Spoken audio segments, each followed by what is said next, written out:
Amém, glória a Deus, que maravilha, não é? Que bênção eu e você temos, poder fazer parte desse povo escolhido do Senhor.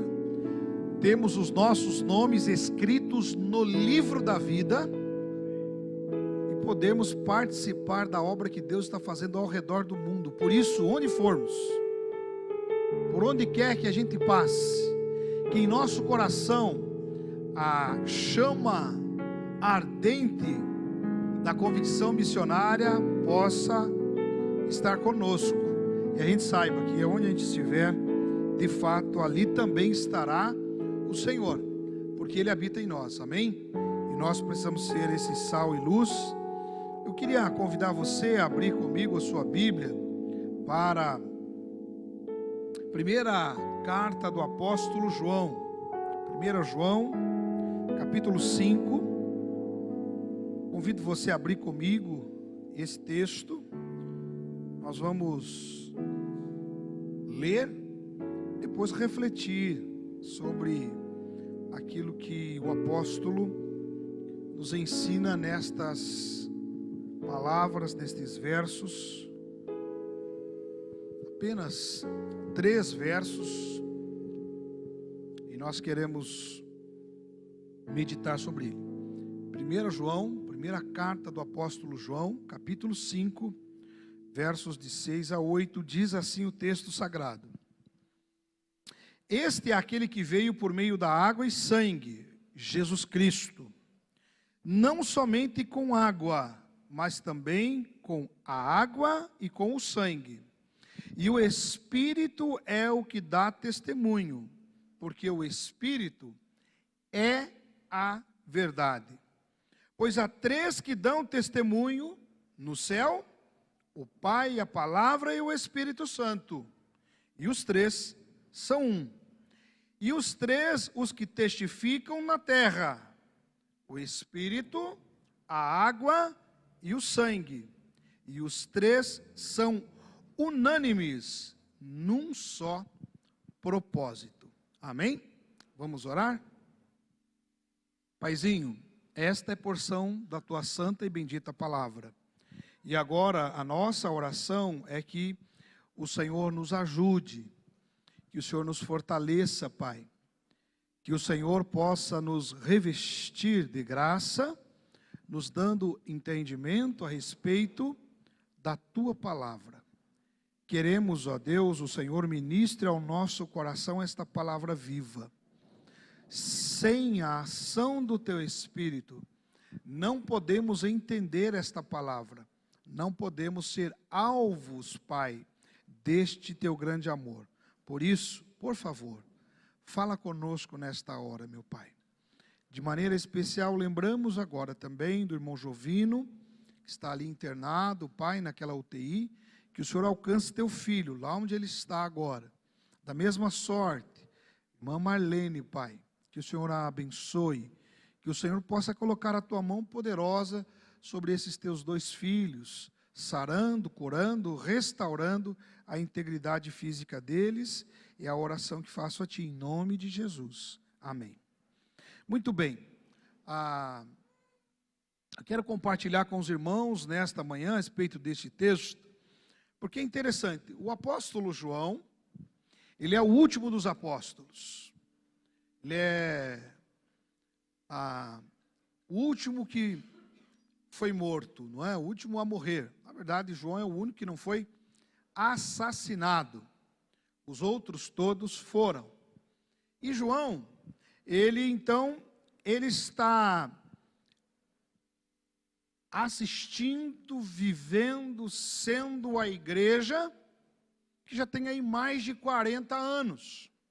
Então Jesus veio, cumpriu o seu ministério, chamou os seus, deu-nos a nós, a igreja, a missão, voltou para o Pai, e o trabalho continuou, a perseguição, o evangelho se expandindo, e de repente, então, João está agora como o último dos discípulos, percebendo como as coisas estão acontecendo no meio da própria igreja.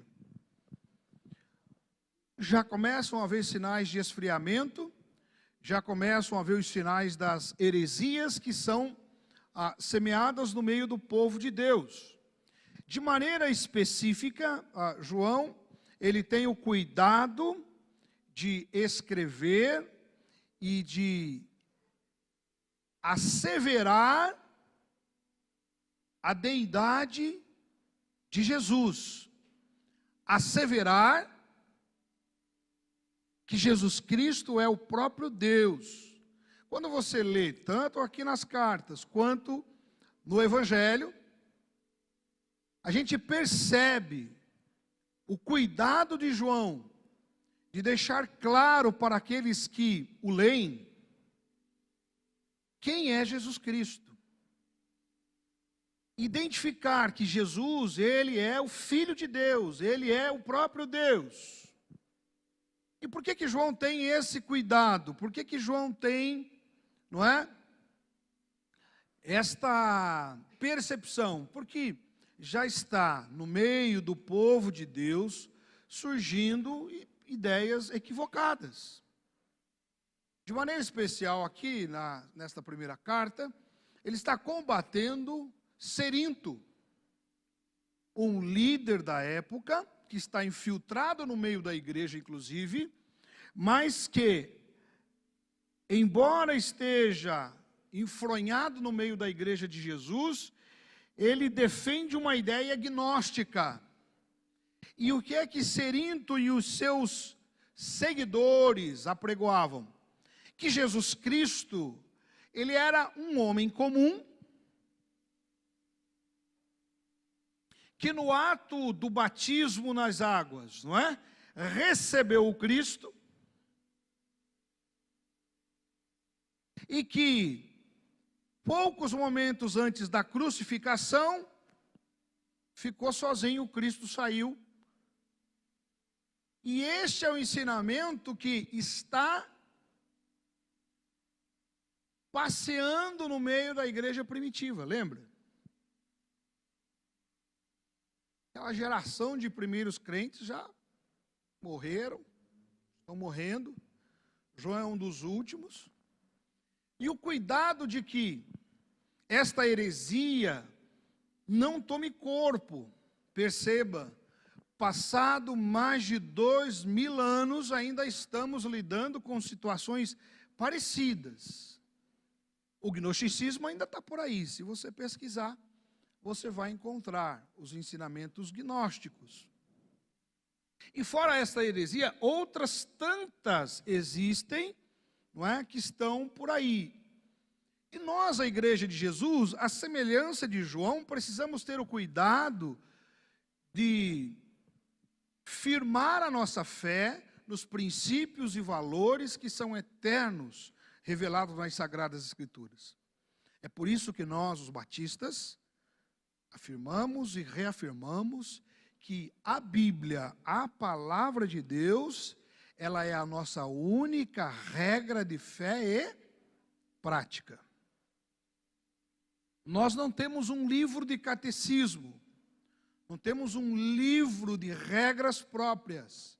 Temos um estatuto que rege, não é, a nossa igreja enquanto instituição civil, mas ainda assim esse estatuto reflexo do que nós cremos nas Escrituras. Temos orientações internas, formas de trabalho interna, mas a palavra de Deus, acima de tudo, ela é para nós valiosíssima. Então é nesse contexto que João está escrevendo essa epístola, e João, atinado para o fato de que na cultura judaica é preciso que haja 2 ou 3 testemunhas para que esse testemunho seja válido, ele invoca então os testemunhos manifestos da divindade de Jesus Cristo. E é isso que eu queria compartilhar com os irmãos. Olhando para aquilo que João diz, percebemos que João faz questão de dar clareza a respeito desses testemunhos. Nos céus, o Pai, a palavra, ou seja, o Logos, o próprio Cristo e o Espírito Santo dão testemunho de que Jesus Cristo, nascido em Belém, cuidado, tutelado por José e Maria, que aos 30 anos inicia seu ministério, chama os seus discípulos, prepara-os, é morto na cruz do Calvário, ressuscita ao terceiro dia. Ele não é apenas um profeta ou mais um profeta, mas ele é o Cristo, aquele que haveria de vir e veio, e não nos moldes que nós, os seres humanos, gostaríamos ou entendemos que deveria ser, mas do modo como nas Sagradas Escrituras, o Deus Todo-Poderoso, o Eterno, aquele que sempre foi e sempre haverá de ser, disse que ele seria. Então, é importante, irmão, irmã, querido, querida, percebermos que Jesus Cristo não é apenas mais um profeta. Que Jesus Cristo não é o líder de apenas mais uma religião. Jesus Cristo, como Ele mesmo disse, Ele é o caminho, a verdade e a vida. Ele é a própria religião providenciada de Deus. Entendendo religião no sentido próprio da palavra. Religare, aquele que liga de volta o que foi desligado pelo pecado. Então Jesus Cristo, no raciocínio do apóstolo João, ele tem o testemunho dos céus, mas ele também tem o testemunho da terra. E eu quero me ater aqui mais a esse testemunho, que na terra é dado a respeito do Cristo, de Jesus. Então, como disse, é necessário 2 ou 3 testemunhas, para que seja validado aquele testemunho. E então, João invoca estes. Primeiro, a água, fazendo referência ao batismo de Jesus. E se você está com a sua Bíblia aí em mãos, não é, seja ela física ou a virtual, você pode folhear lá para Lucas 3:22, porque lá nós percebemos a manifestação do Deus Todo-Poderoso no ato do batismo de Jesus, em que, quando Jesus está se submetendo ao batismo, e ele está fazendo isso por exemplo, ele está dando exemplo aos seus discípulos. Lembra, João o Batista, não o que está escrevendo a carta, João o Batista, ele surge no cenário da humanidade, anunciando a Jesus Cristo, anunciando o Cristo de Deus. E esse João Batista começa a preparar o caminho para Jesus, anunciando a necessidade de arrependimento. É por isso que o ensino do Evangelho de Jesus Cristo diz: arrependei-vos. Lembra da pregação de Pedro? Arrependei-vos e sejam batizados. Arrependei-vos. Portanto, é nesse contexto que Jesus se submete a ser batizado, não porque precisava se arrepender, porque Ele é o Cristo, Ele é o próprio Deus, mas para dar exemplo a nós, os seus discípulos. E domingo passado nós tivemos um brilhante exemplo disso. O batismo é esta declaração pública que damos a respeito da nossa fé em Jesus. Mas é no ato do batismo que acontece algo fenomenal. O primeiro testemunho, e é isso que João está dizendo. Quando Jesus se submete a ser batizado, e quando Jesus está ali, não é, na presença de João o Batista, e aí vale a pena frisar, não é, que João não queria batizar Jesus porque reconhecia quem era Jesus. Ele sabia que Jesus era o Cristo, o enviado de Deus. E ele não queria batizar a Jesus. Ele inclusive diz: olha, eu aqui tenho que ser batizado por ti, e não o contrário. Mas Jesus diz: não faça, porque tem que ser assim. E então, João Batista é convencido pelo seu Senhor a fazer e cumprir aquele propósito. E é naquele ato, irmãos, do batismo que há a manifesta presença do Deus eterno, que dos céus ecoa dizendo: este é o meu Filho amado. Então o que João, o apóstolo, está escrevendo é: irmãos, cristandade, Jesus Cristo, Ele é o Filho de Deus, não se distraiam. Não deixem que as filosofias, não deixem que as falsas doutrinas, que a influência dos hereges. Irmão, Cerinto está conseguindo convencer muita gente na igreja primitiva, na igreja dos primeiros, daquele primeiro século. O ensinamento gnóstico, não é? Ele tem um ensinamento atraente, né? Porque o ensinamento do gnosticismo aponta para o fato que o que você faz na carne não conta. Fazendo uma separação entre carne e espírito, a fim de dizer: olha, o que é salvo é o espírito. A carne não tem proveito. Mas quando você vai para as Sagradas Escrituras, você aprende que o ser humano, ele é um ser integral, composto por corpo, alma e espírito. Não tem como você separar. Não é distinto. As três estão ligadas num único ser. E o que o gnosticismo estava tentando fazer é criar na mente daquela primeira geração de crentes, de que o que a gente faz na carne não conta, não tem valor. Então você pode se prostituir, você pode fazer o que você quiser com o seu corpo. O teu corpo, portanto, é o que você faz na alma, no espírito. Então é muito importante o que João está dizendo. João está dizendo: olha, há um testemunho de que Cristo, Ele é o Filho de Deus. Essa história de que Jesus é um homem comum não é verdade. Há uma manifestação no ato do batismo, por isso o testemunho da água.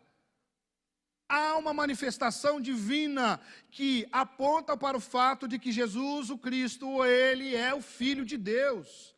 Ele não é apenas mais um profeta, Ele não é apenas mais um, Ele é o caminho, a verdade e a vida. E os ensinamentos dele precisam ser levados à risca. Não dá para a gente ficar tentando ajeitar para formatar um evangelho que nos agrade. Segundo, ele aponta para o sangue, fazendo referência à morte de Jesus na cruz do Calvário. E é ali, naquele ato de morte, vejam, os gnosticistas, ou os gnósticos, eles ensinavam de que um homem comum chamado Jesus foi tomado, foi possuído pelo Cristo no ato do batismo, e agora, antes da crucificação, antes da cruz, é abandonado por esse mesmo Cristo. E aí este homem comum fica sozinho. Mas o que nós aprendemos aqui, no batismo, Deus se manifesta dizendo: este é. Não passou a ser, é meu filho amado. E aqui, mais uma vez, há a manifestação do Deus eterno, enquanto Cristo está, Jesus, crucificado. Mateus 27, se você quiser me acompanhar, dos versos 50 e 54, vai falar sobre isso. Então veja bem, aqui mais uma vez, há a manifestação do eterno, da divindade. Fenômenos da natureza acontecem naquele momento. Há uma manifestação clara com relação à pessoa de Jesus, apontando para o fato de que Jesus, ele é o Cristo, o Filho de Deus, no ato da cruz, ou no ato da crucificação, naquele momento de crucificação. E é por isso que Jesus brada em alto e bom tom: está consumado. É por isso que ali na cruz Jesus clama e fala com o Pai.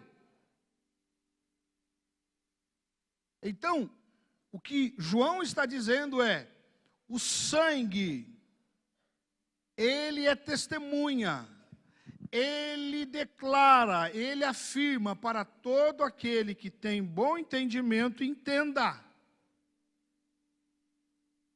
Jesus Cristo é o Filho de Deus, que precisava na cruz morrer, porque eu e você não podemos nos salvar por nossos próprios esforços.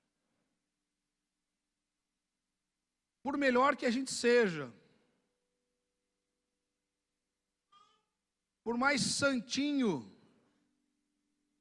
ou santinha que o ser humano seja, não podemos nos salvar por nossos próprios méritos. É por isso que Paulo vai afirmar que somos salvos pela graça, que isso não vem de nós mesmos. É graça de Deus, é dádiva de Deus, é presente de Deus.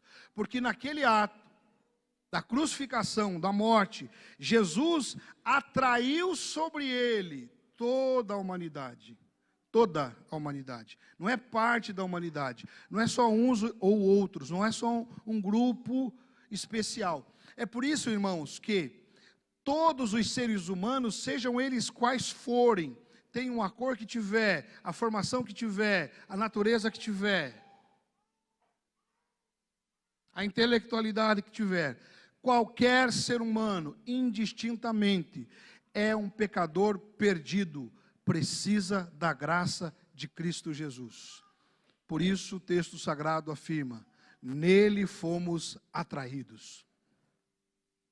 Então o que João está dizendo é que o sangue clama e anuncia: Jesus Cristo é o Filho de Deus, o único que pode salvar, o único que de fato apresentou um sacrifício digno. E é por isso que o autor aos Hebreus apresenta Jesus como sendo o sumo sacerdote, que uma única vez entrou para a propiciação, uma única vez entrou para purificar toda a humanidade, e nunca mais precisaremos de outro serviço sacerdotal, porque Jesus já o fez uma vez, e esta única vez é suficiente, porque ele é o Cristo, Filho de Deus.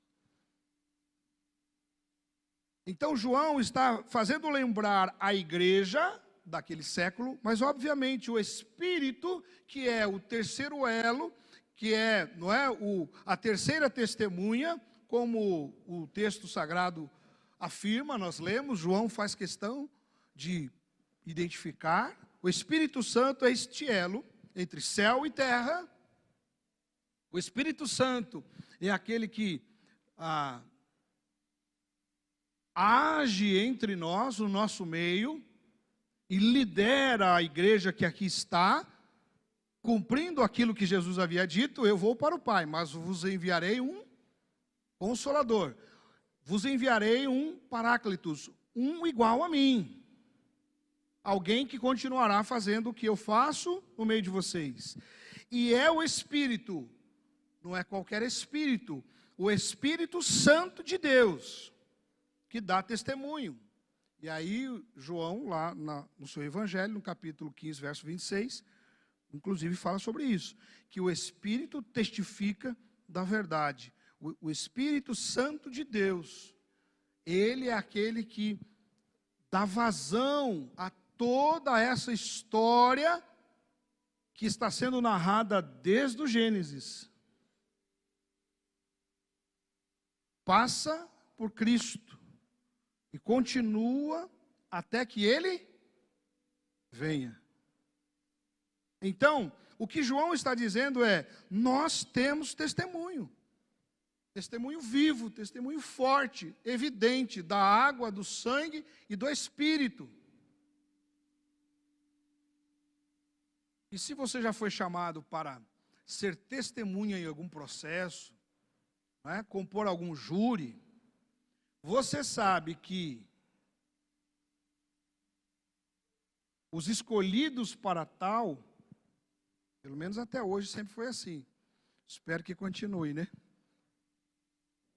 São pessoas que destacam-se em meio à sociedade. O perfil de alguém que é chamado para ser um júri, ou compor um júri, é o perfil de pessoas ilibadas, aprovadas na sua conduta na sociedade. A testemunha que é chamada para ser ouvida num processo,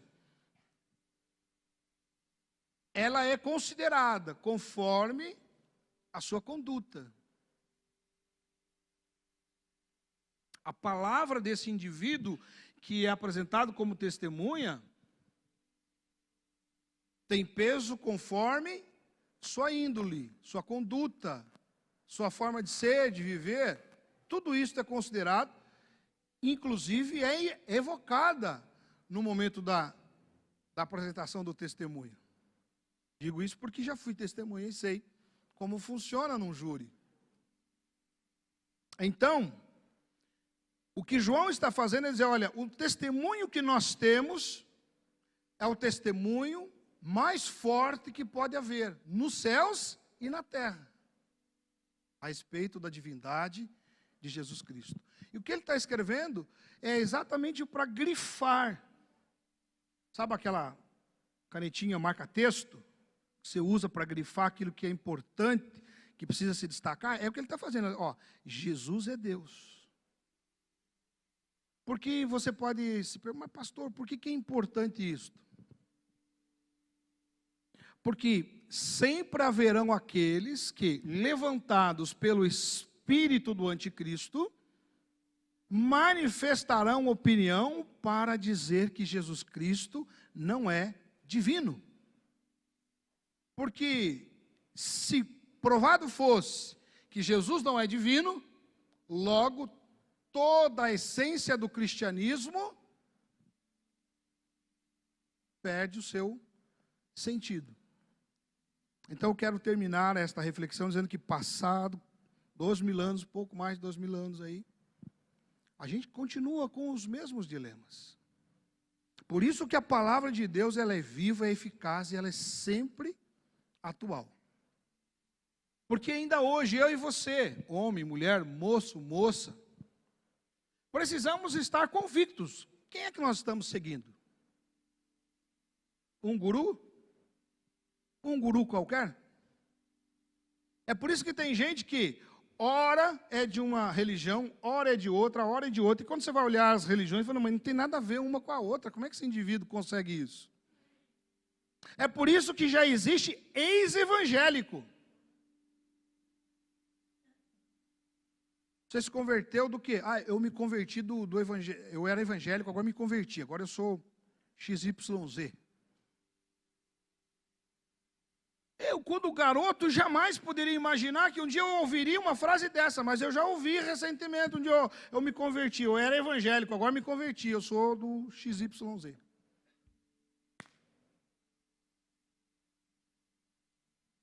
Mas depois de 2000 anos de cristianismo, é possível que alguém que ouviu a respeito de Jesus não tenha entendido? É possível. E é por isso que eu e você precisamos nos apegar à palavra de Deus e entender que a palavra de Deus, ela não é apenas para ser observada de longe, lida, não é? Ela precisa ser vivida. Jesus Cristo, Ele é Deus. Continua sendo Deus, e porque é Deus, Ele não é apenas um guru, Ele é o nosso dono. Ele nos alcançou, e alcançou o direito de nos ter a nós, como os seus, quando na cruz do Calvário, Ele levou sobre Ele tudo aquilo que nos separava do Altíssimo. Então, quando a gente fala de entregar a vida a Cristo, quando a gente fala de ser um seguidor de Jesus, nós não estamos falando apenas de seguir um guru qualquer, um líder qualquer. Nós estamos falando de submeter a nossa vida ao senhorio de Jesus, à autoridade de Jesus. E aí nós precisamos andar como Jesus deseja que a gente ande. E isso muda toda a concepção de vida. Lembre, quando os gnósticos estão tentando semear no meio da igreja primitiva uma ideia equivocada de cristianismo, tentando sugerir uma forma diferente de ser cristão, uma forma mais light. Isso te parece familiar? Uma forma mais light de ser cristão. Porque ser cristão conforme preceitua a Bíblia não é fácil, do ponto de vista humano. Então, o ser humano começa a construir maneiras, formas diferentes.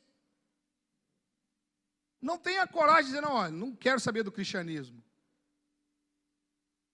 A alma clama, não é? Deseja por remissão.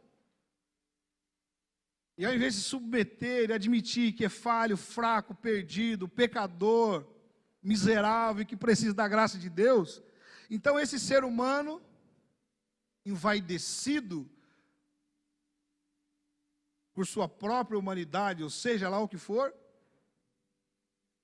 tenta desvirtuar o que não pode ser desvirtuado, porque aquilo que está posto, está posto. E é por isso que João invoca o testemunho fiel. Isso não vai ser mudado. Cerinto não conseguiu mudar. Outros tantos homens ao longo da história não conseguiram mudar. Ninguém vai mudar o testemunho que é dado no céu e na terra. Jesus Cristo é o Filho de Deus. Ponto. Amém? Eu e você precisamos ter isso em nosso coração. Por isso que aqui mesmo na sua epístola, João, ele vai dizer que aquele que não confessa que Jesus Cristo veio em carne é do diabo. Isso não mudou. Aquele que nega que Jesus é o Cristo, o Filho de Deus encarnado, é do diabo. Continua sendo e sempre será. Curve sua cabeça, feche os seus olhos. Queria que você olhasse nesta manhã para esta retrospectiva de fé e que você pudesse, independente daquilo que você tem ouvido, assistido, percebido ao seu redor, mais do que nunca, se firmar no fato de que o Jesus que você segue não é um guru qualquer, não é mais um profeta. Ele é o Filho de Deus. Filho de Deus encarnado, que veio a este mundo para morrer por você, para te salvar, resgatar, restaurar, para escrever o teu nome no livro da vida, para dar a você o direito de ser chamado de Filho de Deus. E mais do que nunca, esta aliança seja avivada em seu coração. E você saia desta manhã, deste culto, determinado e disposto a pagar o preço que você tiver que pagar, para continuar ligado com os valores deste reino, do reino de Jesus Cristo, Filho de Deus. E que você não abra mão disso por nada, por coisa alguma. Ainda que existam muitas opções mais light sendo oferecida para você, que você se firme, moço, moça, homem, mulher, a estar cumprindo o propósito para o qual o Senhor te salvou. Paizinho, nós te damos toda a honra, glória e louvor. Obrigado, Deus, porque ecoa na história da humanidade estes testemunhos. E nada e nem ninguém poderá apagar, mudar, nem mesmo desvirtuar a essência do Evangelho de Cristo Jesus. Nós te louvamos, te bendizemos, porque esta palavra viva continuará a queimar em nossos corações, e as próximas gerações continuarão a crer no mesmo Evangelho santo, puro, anunciado por Cristo, teu Filho, nosso Senhor. E nesta manhã, como teus filhos, nós que estamos aqui, os nossos irmãos que estão participando a partir de sua casa ou qualquer outro lugar de forma online, todos nós que agora estamos orando com sinceridade e dizemos ao Senhor: o nosso compromisso é com o Cristo, teu Filho, que encarnado foi, que morreu naquela cruz, ressuscitou ao terceiro dia, e hoje vivo está à destra de ti, ó Pai. E a Ele reverenciamos, diante dEle nos prostramos, com a nossa língua confessamos que Ele é o Senhor, dobramos os nossos joelhos, ó Pai, em reverência àquele que é o autor e consumador da nossa fé, Jesus Cristo, teu Filho amado, no nome de quem nós oramos. Amém.